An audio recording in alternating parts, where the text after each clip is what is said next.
mukama wange yali ebbanga eryo lyonna akuba Robert Kyagulanyi okufaako obufi nga ne ku Sunday eyo yali amaze okumusabula ngendaba mukama wange omusumba Lweyasisinkana Bujingo ng'afunze bw'ati ayaniriza leader of opposition Mathias Mpuuga. Nali mu studio nengamba ddala era nali njogera ne mukwano gwange asakira amawulire ku Salt asakaga parliament ndi mugamba naye Mpuuga okukyala ku TV ya Lweyasisinkana Bujingo asiba asabula Robert Kyagulanyi buli lunaku. Mpuuga ono waddala bwentyo bwe nakyogera Loop leader of opposition we yakwata ekkubo najja ku Salt n'atakoma kukyala bukyazi wali ne mu office n'atu okozi ne batuyita ne tutuulako awo naye ne tuwayamu engeri gye Mpuuga gyawewulamu mukama we nayo tewuuma. Omuntu awewula nnyo mukama we mu ngeri etasaana. Yes, osobola okuba ng'oli senior mu byobufuzi, but the seniority that you have today ensi teyali kirabye singa tebadde National Unity Platform. Mayanja omulembe gukalubye. Ssaabasajja Kabaka yakwata omulembe n'aguwa abavubuka.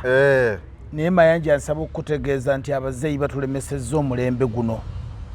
Abazeeyi balemesezza abavubuka omulembe guno. Abazeeyi batulemesezza omulembe gwaffe amazima ga Katonda mu ggulu. Omuntu okeera otya ku makya Mukama akusaasidde n'owangaala wenna n'obuna envi buli kitundu kyo eky'omubiri awaali olwoyo olwa black kati waliwo olwa white oba n'okulidde ddala.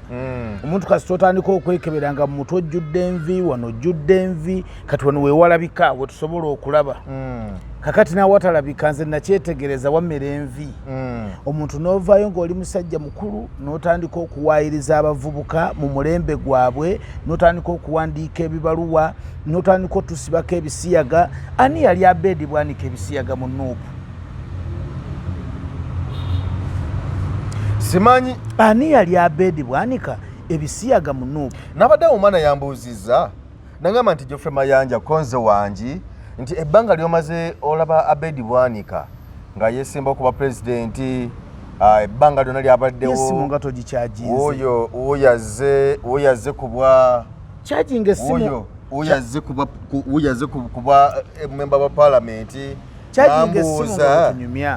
nambuuza nti wali olabyeko ku mukyala we kunze mukyala we simulabanga ye kanisa gyasumba ogimanyi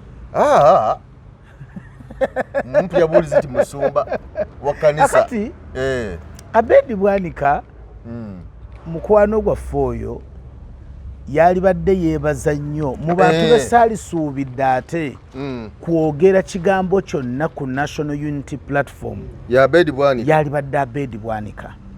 Abedi bwanika nze nakubako ku bbulooka nakubako ku bbulooka no nenzikubira ebbanga ddene Mayanja. Kakati bw'ofuna munnamukisa omusajja alina omukono ogwokya bbulooka eyo n'agyokya nejja okyebaliza Katonda olw'okuba nti bbulooka eyo eba eyidde. Abedi bwanika ebbanga lyonna lyabaddewo abadde political failure. Yes, kibadde omusajja abadde yeesemba okuba pulezidenti kibadde nga kikonwa eky'ebyobufuzi. Bwe mba njogedde bubi era musaba nsonyiire wano ne gwe kiyisa obubi ansaasira nsonyiwe naye ge mazima. Abedi bwanika yayagala okubeera omukulembeze ku levels zonna okutandikira wansi mpaka kuba pulezidenti nekigaana naye nga n'obululu bwafuna naye kenyi tasobola kuyimirira kazindalo n'abulangirira eri eggwanga nti abaaye ku luno neesimbyewo nawezezaayo obululu 6 era simanyi oba yali akutteko ku bitabo n'abalala obululu bwazze ng'afuna emirundi gy'abadde ng'akola ki yeesimbawo emirundi gy'abadde nga yeesimbawo. Yagamba Buganda ne DP bali bamulemesa ebbanga eryo lyonna kati yeesimbawo mwankole abanyankole be baamulonda oba kati ngeri Buganda ne DP gye badde nga bamulemesa kati yesimbawo mu bateeso abateeso mwe bali kulonda Abedi Bwanika mukimanyi abateeso balabika baagala nnyo Abedi nga be bamulonda ekituufu kiri nti Abedi amazima yali agakola ki agamanyi nti ebbanga lyonna abadde nga akolera Museveni nga defender aggala be bantu ababeerawo awo nga ekituufu bakimanyi naye tebaagala kikola kubanga balina bye bagoberera ebikyamu olwaleero ofunye akalembereza oyingidde National Unity Platform mukama akusaasidde amasannyalaze omusajja omwana omuto gagaba obugabi ne gajja ne gakola ki Abedi Bwanika ne Kyagulanyi ali mukulu Kyagulanyi Ssentamu mukulu ate Abedi Bwanika mukadde ebigambo bibiri bya njawulo Kyagulanyi Ssentamu mukulu wa Abedi Bwanika kuba ye mukama we mukama we ne bwaba muto abeera mukulu gy'oli naye ate Abedi Bwanika ye mukadde ku Kyagulanyi Ssentamu kati bibiri bya njawulo omukulu n'omukadde baba banjawulo kati obadde obuuza ki emyaka kakati Abedi ate emyaka gya Abedi gyo giri before Christ BC babalira mabega wa Kristo gwe tugenda okujaguliza amazuukiro okwosa enkya okitegeera so mbadde nkugamba nti bw'obanga obadde kikonwa kanneeweeko ekyokulabirako Simon Roko nyimbidde emyaka 10 nfuna bulungi naye emyaka 10 nsobola okuba nga siina hit etambula nsi yonna omuntu gyagenda ng'agamba nti Simon Roko yakubye uno baaba naye nga nina good music nti osanga omuntu buli gwoweereza kati n'akayimba bakayita African culture buli akawulira agamba naye omwana ono yali yabulira wa n'ebiringa ebyo ojja kusanga oli ng'ayagala nsiimye ng'ayagala eyandi omwoyo oyo ayagala my love oli ayagala ki nti am a good musician naye sirina mukisa ogunfuula omuntu ow'amaanyi omuyimbi ow'amaanyi ayatiikiridde kati n'Abedi Bwanika bwatyo ebbanga lyonna lyakoze eki babadde nti abadde munnabyabufuzi ayimirira n'alambika ensonga n'ayogera n'omuwulira nga he has sense oh God Abedi osindise eki okitegeera nga bw'akwata omuzindaalo ogamba nti omusajja ono amanye ensonga naye nga direction mwatunudde bannayuganda simwe bakola ki simwe batunudde Abedi Bwanika yalinga musajja awa manifesto ye y'ebyobulimi ng'alaga nga omulimi ssekinku omulimi omuyitirivu naye nga oyinza okuba nga bw'omubuuzayo ennimiro y'emmwanyi nga tagikulaga nti eno yagundi alina embuzi zinusu Bulaaya byonna birungi naye ebbanga lyamaze mbwa memba bwa paalamenti manifesto ye ey'okutumbula ebyobulimi gw'omulabyeko ddi ku fulo ya paalamenti ng'ayogera ensonga ze ezaali zimuleetanga ku ntebe y'obwa pulezidenti nze ndowooza Abedi Bwanika Kyagulanyi Ssentamu yali akuwadde omwaganya okutuukiriza ebigendererwa byo okomewo ku bwa pulezidenti kuba oli presidential material entebe y'obwa MP si gye wayagala si ye yali tageti yo naye waliwo okubeera ng'omukazi omukulu omanye omukyala bw'abanga atandika mu myaka 25 aba n'abasajja bayagala ne baatayagala bw'ayingira emyaka 35 atandika okubeera nga ajja yakola ki ajja yajja kati n'Abedi Bwanika yayagalako okubeera ng'ayagala bwa pulezidenti agenda okukalikyuleetingamu ng'ekyo kiganye naga kati ekijja kye kiba kijja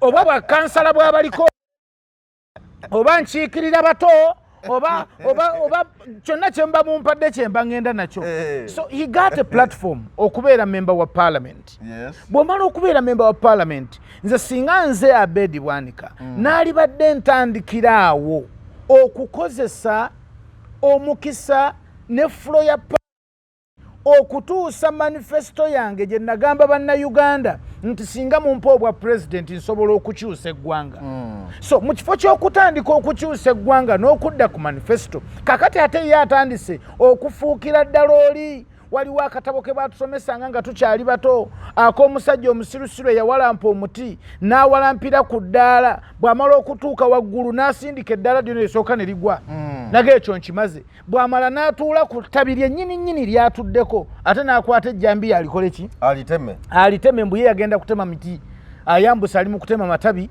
naye ate ettabi kwatudde kwakola ki kwatema akatabo ako nze naye ndowooza babutusomera just passing time ng'abaana ababakooye mu kibiina naye ate gye tukomye okukula tutandise okubiraba so omuti gw'olinnyeeko Kyagulanyi Ssentamu omusajja eyakusaasira n'akujja wansi from the rags wansi ng'abantu baakugaana ensinga yakuboola n'akuleeta n'ofuuka member wa parliament ndowooza ekyo kyalibadde kimala okusooka okwebaza n'okusooka okulaba butya bwe tuyinza okuddaabiriza n'okukola Uganda ennungi buli muntu abeereko nga ggwe ensi be yagaana baffe naffe tufune omukisa okufuuka abantu abaki abalungi ate toyinza kukwata n'otandika kuwandiika kibaluwa ng'okiwandiika ng'oteeka ekikambwe ennyo kye mwafuulira ddala ekyokwewolerezaako ng'okiteeka ku Robert Kyagulanyi ne National Unity Platform nti bali babisiyaga ekyo kigambo nze kyannumye ennyo nali neewala okwogera ku bintu bino naye olabira ddala ng'omuntu missoni ye yakwonoonera ddala ekintu ky'ataatandika ne weebuuza bw'omala okumalawo National Unity Platform gw'ogenda kuddawa engero z'Abaganda ziryoke zijje nti Ssebusiru bwa Njoka omwana yagenze n'akumyoka video olumanyi bwe luggwayo Ssebusiru bwa Njoka zirumanyinizo nti bw'anaafa zo zisule mu kiswa ekibuuzo kiri nti bw'omala okusaanyawo National Unity Platform nga mission yo bweri gw'ogenda kulagawa gwe nga Abedi oteeseteese otya where are you going after the downfall of National Unity Platform singa omala n'obeera successful omwana yajeyo ka video kebazanye dda nga bali ku kitebe kya National Unity Platform nga Robert Kyagulanyi Ssentamu agamba nti tulina bannaffe abatwegaseeko olunaku olwaleero era ne kadi zaabwe tulina kuzibakwasa ne bazibakwasa kati n'abuuza ne kati bano abatandika ekibiina bo bakitandikirawa ng'ate beegatta ku National Unity Platform misana tukunga ensi yonna eraba era ne babakwasa ne kaadi zaabwe kakati ebyobufuzi bwe bituuse era nze njagala nnyo okwebaza abantu abajja okusigala nga bayimiridde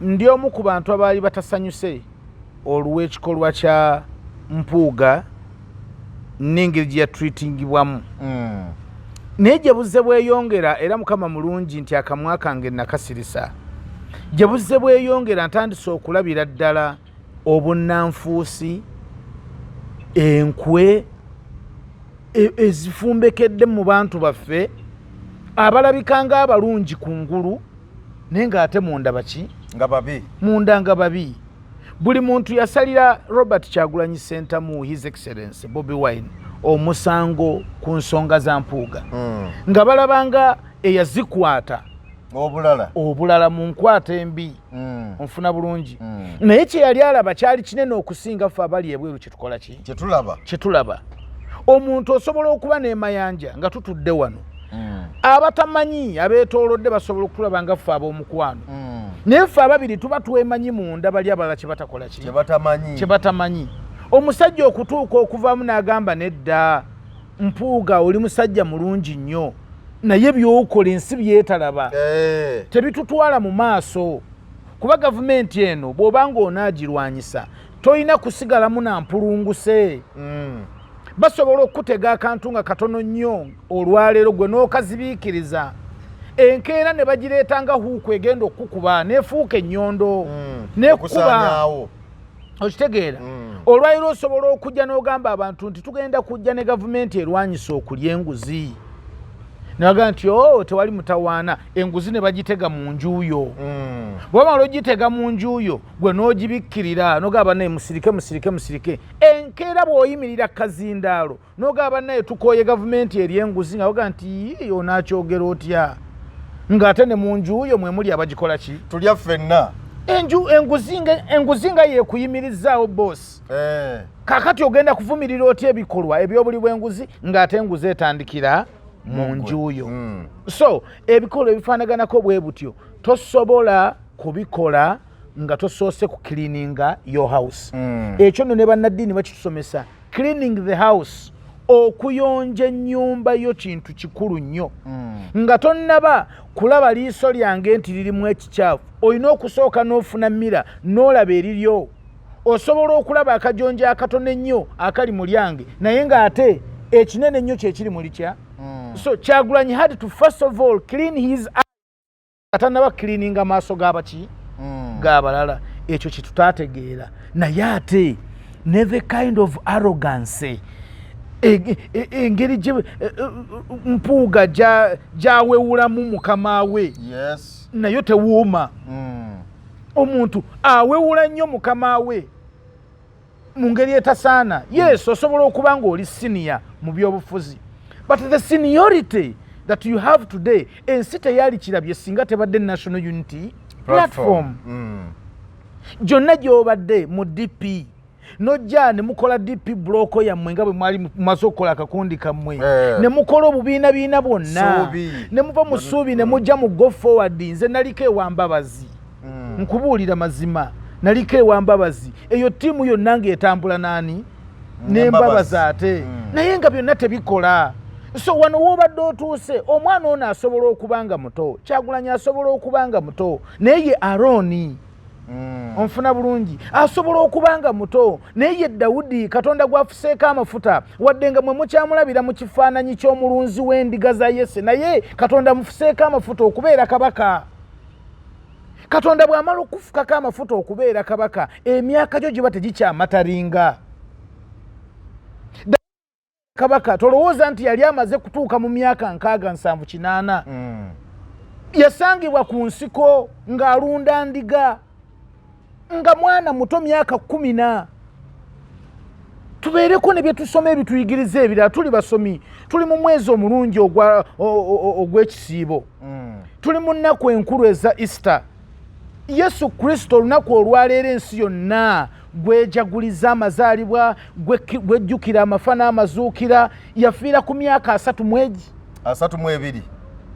Teyaweza 6, teyaweza myaka 4, teyaweza myaka 5. Ku myaka 12 yali mu yeekaalu ng'abuulira enjiri, ne bamugamba ssebo kitali eri bakunoonya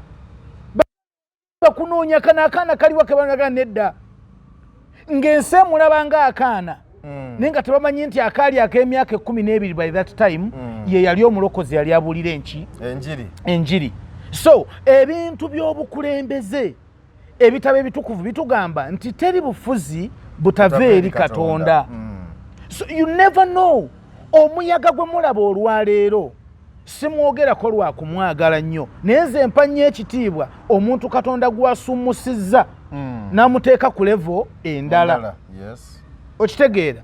Bw'abanga Kyagulanyi omuto, junior mu byobufuzi, gw'oli senior, Katonda nga gwawanzeeko eddusu gw'okulokerako, gw'okutandikirako okufuuka omunene, okufuuka leader of opposition, of which opposition you did not create yourself. Okitegeera? You're the leader of opposition, of which opposition you did not create. Wabuukira etokota ng'agikulembedde yaani ye junior. Ye junior atali senior, atalina makanzu, atalina masuuti, ow'ebiviiri abisaze ne bufuuka obuviiri. Okitegeera? So bw'abanga Katonda gwafuseeko amafuta, nze nno ndowooza nti kyalibadde kikulu omuntu oyo n'oba ng'omuwa ekiki, tuleka tulina bye tusumbuye. Mugenda kukola? Batusaasire maama. Good morning.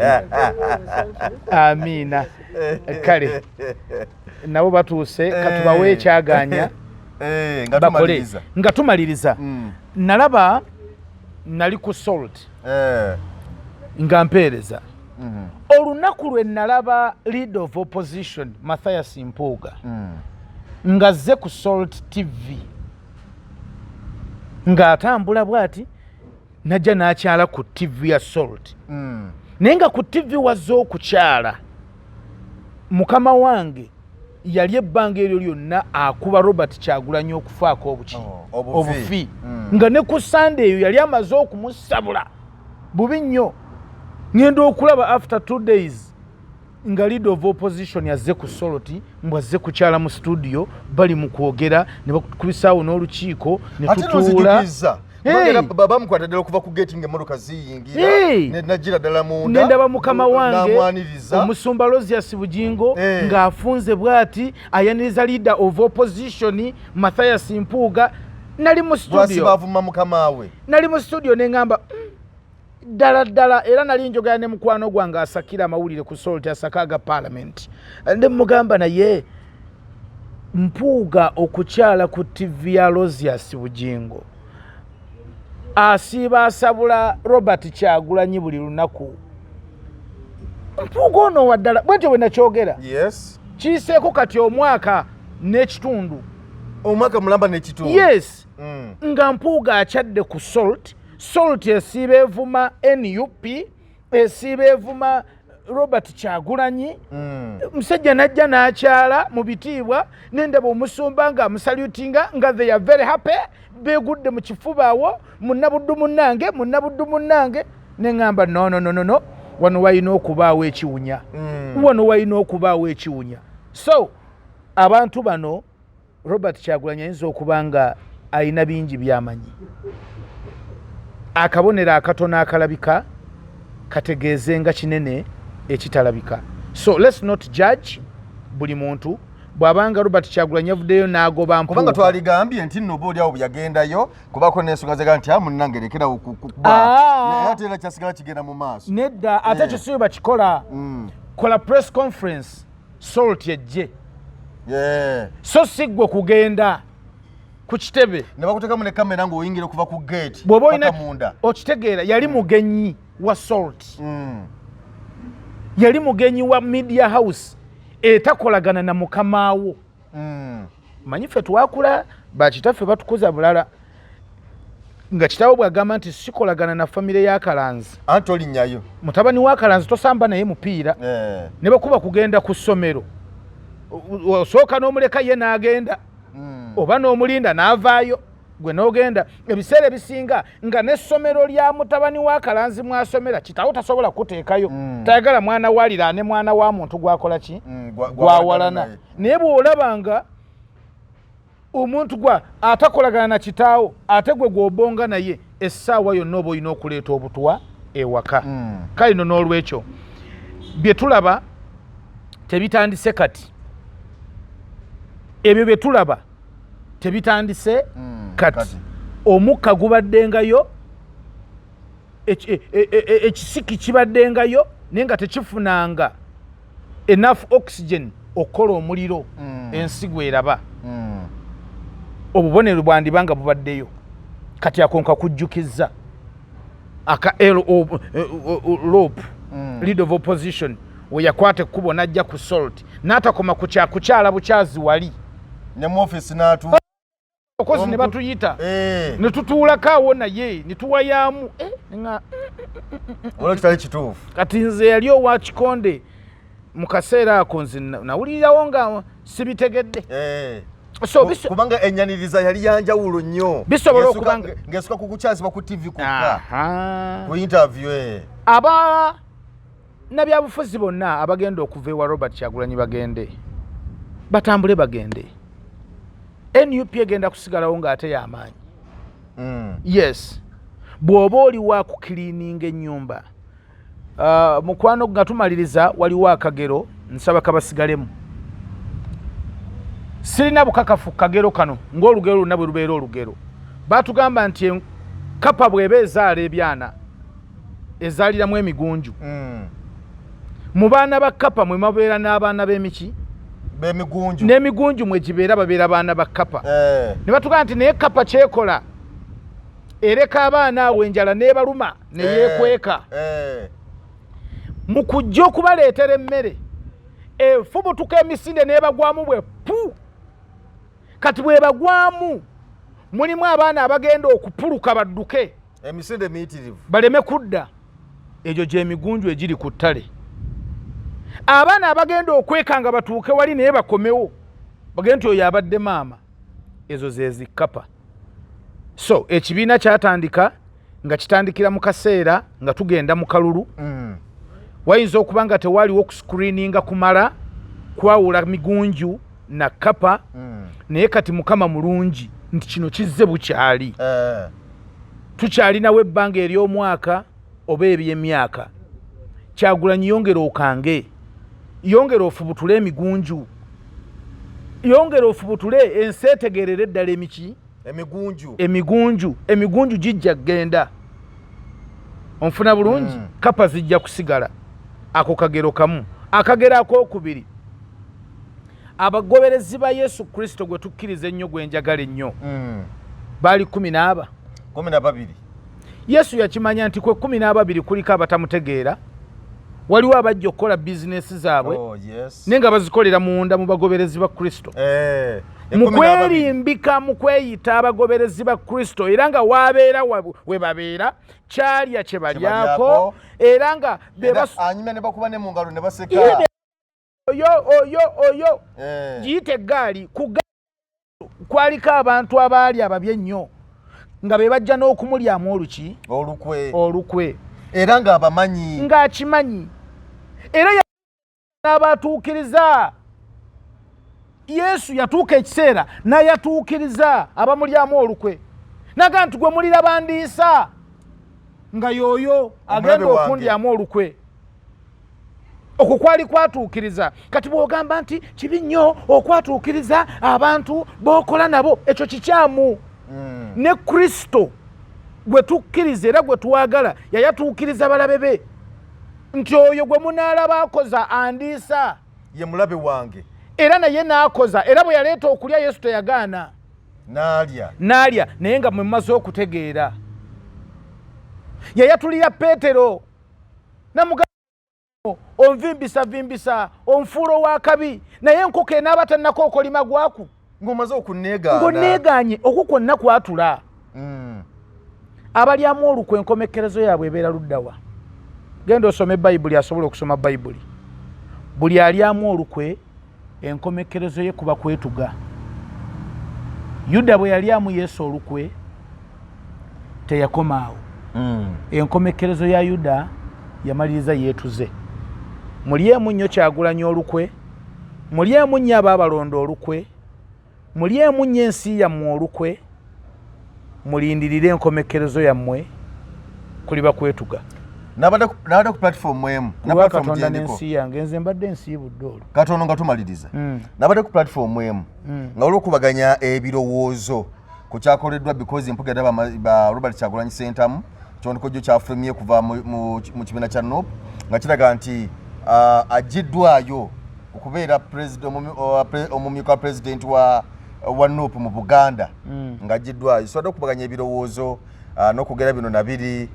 Kati omu najja n'agamba munnamawulire, n'agamba njogere nga munnamawulire obanga munna NUP because kansala yagira ku tiketi ya NUP kyonga atera munnamawulire nga nti mbadde sinaba kugenda ku nsonga eno n'okubaganya ebirowoozo ku nsonga zonna zetwogerako wano, naye mbadde nsaba musooke munsalirewo njogere nga owamawulire oba njogere nga munna NUP.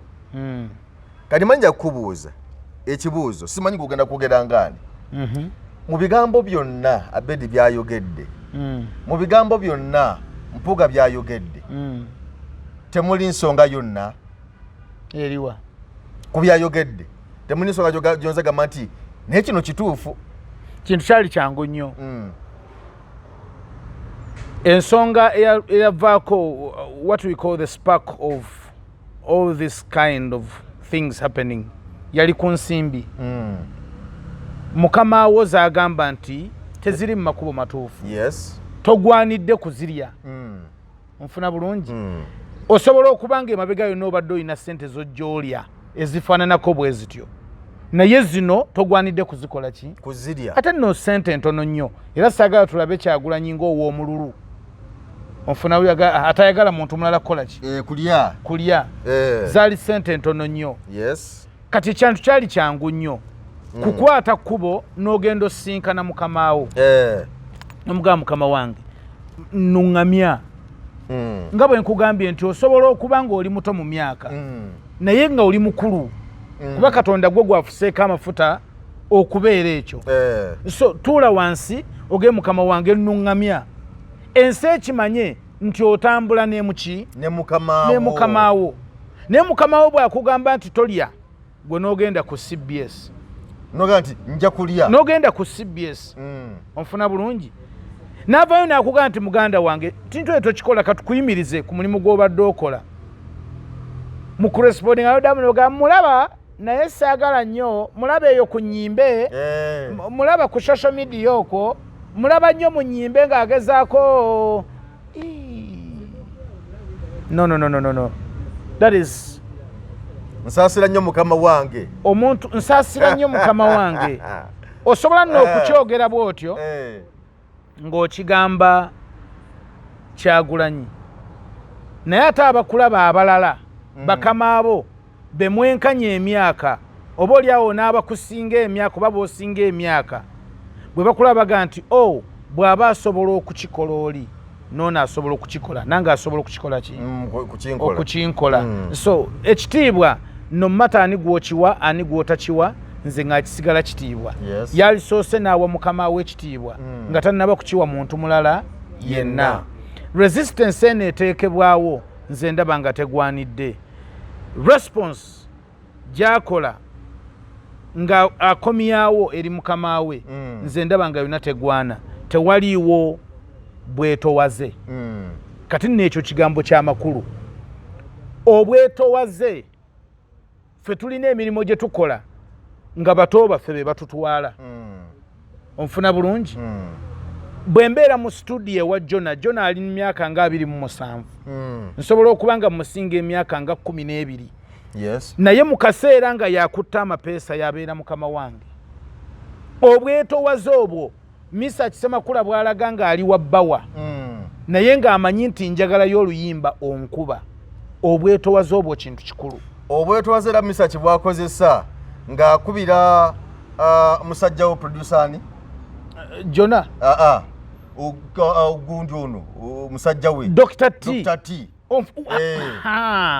olaba ekitiibwa ekyo nti Misa kimusiime ali waggulu w'amaanyi naye bw'aba ayogera ne Dr. T asirika Dr. T n'ayogera bw'aba wakuwabula aga mukama wange olaba otya singa tubadde tukoze so talagira so mu kaseera kano Kyagulanyi kirungi nti n'Empuuga akikkiriza nti mukama we mukama wo kyokka ky'osooka okumuwa kiba kitiibwa ekitiibwa tekiringa kizimbe nti ogenda kukireeta si kyapa nti okireeta si mmoroka nti ogenda gipaakinga wabula buba bwetowaze bw'olaga respect kakati obwetowaze mukwano gwange munnamateeka senior Honorable Mpuuga aganye okubulaga eri abamutwala bajjowero basobola okuba bajjuniya bo mu byobufuzi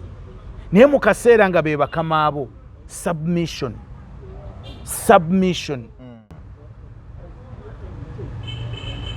siri muganda nnyo naye Obuganda ndwagala bagamba nti muddu awulira yatabaaza engabo ya mukama we muddu awulira yatabaaza engabo ya mukama we bwe mba ndukyamizza Abaganda munansaasira munansonyina ddala naye nga nze ndowooza nti he has lacked respect.